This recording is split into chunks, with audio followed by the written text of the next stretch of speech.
आज हम अलंकार के भागों को समझाएंगे और अलंकार में अर्थालंकार को समझाएंगे कि अर्थालंकार कितने प्रकार का होता है और कौन कौन होता है। जैसा कि मैंने पहले ही बताया है कि शब्द या उसके अर्थ के माध्यम से कविता में कवि के द्वारा जो चमत्कार उत्पन्न किया जाता है उसे ही अलंकार कहते हैं, यानी काव्य की शोभा बढ़ाने वाले को ही अलंकार कहते हैं।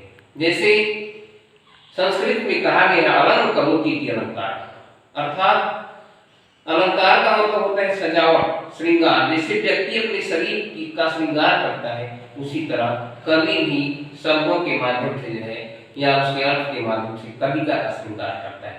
तो कविता का श्रृंगार जब कवि के द्वारा किया जाता है तो वहां अलंकार का प्रयोग किया जाता है। तो आइए अर्थालंकार को समझते हैं। अर्थालंकार को 5 प्रकार का होता है। पहला उपमा अलंकार, दूसरा रूपक अलंकार, तीसरा उत्प्रेक्षा अलंकार, चौथा अतिशयोक्ति अलंकार और पांचवा मानीकरण अलंकार।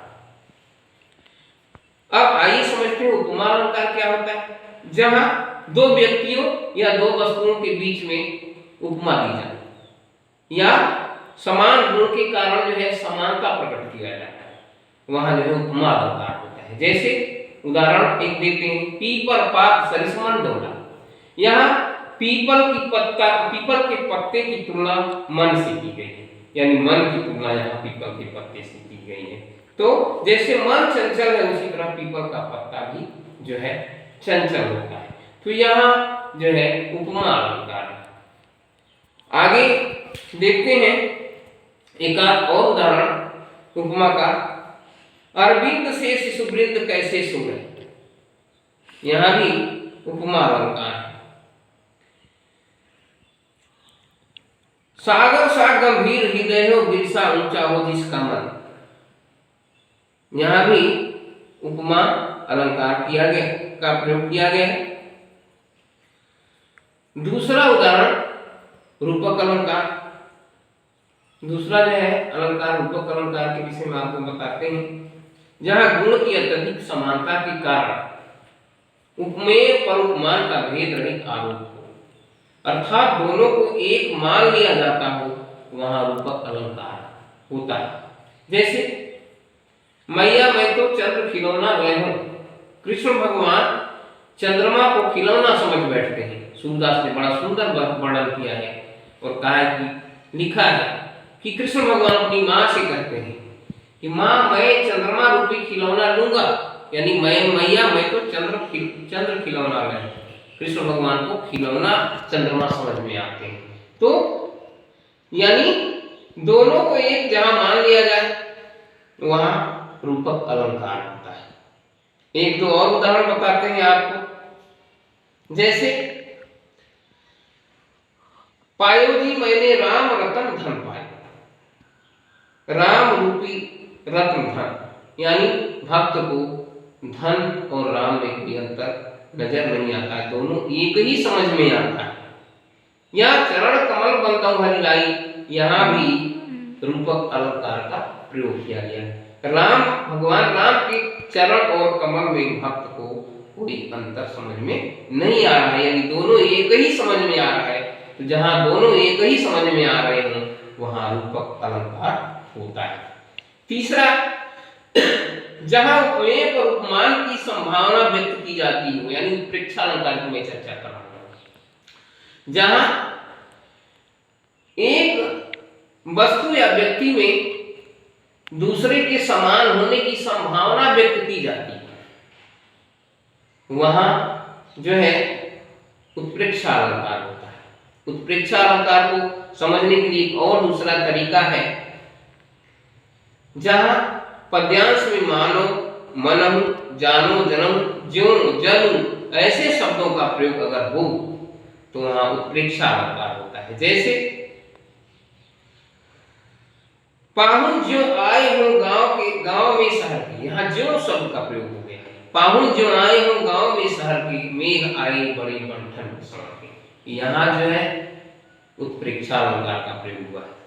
या दूसरा उदाहरण देते हैं, धाये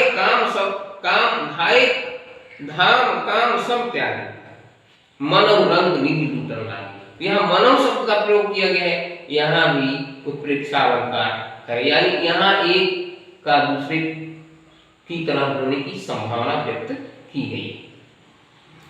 दूसरा उदाहरण देते हैं, चमचमात चंचल नयन बिच घूंघट पर छीन, मानव सुर सरिता विमल जल उछरत जग में। यहाँ भी मानव शब्द का प्रयोग इस पद्यांश में है, इसलिए यहाँ भी जो है एक की दूसरे में होने की संभावना व्यक्त की गई है। यहाँ भी जो है उत्प्रेक्षा अलंकार है। एक दूसरा उदाहरण जो बढ़िया सुंदर सा एक उदाहरण देते हैं, नील परिधान बीच सुकुमार, खुल रहा मृदुल अधकुला अंग, खिला हो जो बिजली का फूल मेघ बन बीच गुलाबी।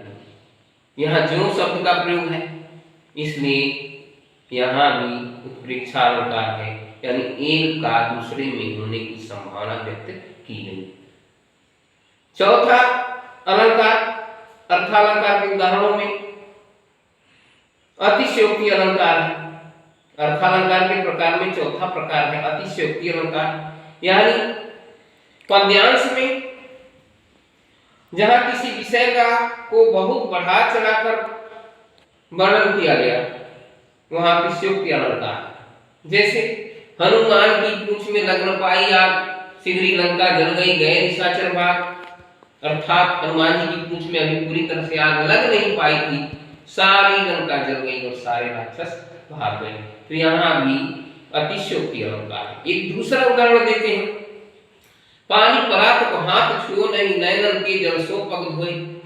कृष्ण भगवान जब सुदामा से मिलते हैं तो उनको देख करके कृष्ण भगवान की आंखों से इतना आंसू बहता है, उनके आंसुओं के जल से ही उनके पैर धुल गए। यहाँ भी अतिशयोक्ति अलंकार का प्रयोग किया गया है, यानी कवि के द्वारा जो है यहाँ बढ़ा चढ़ा कर ये वर्णन किया गया।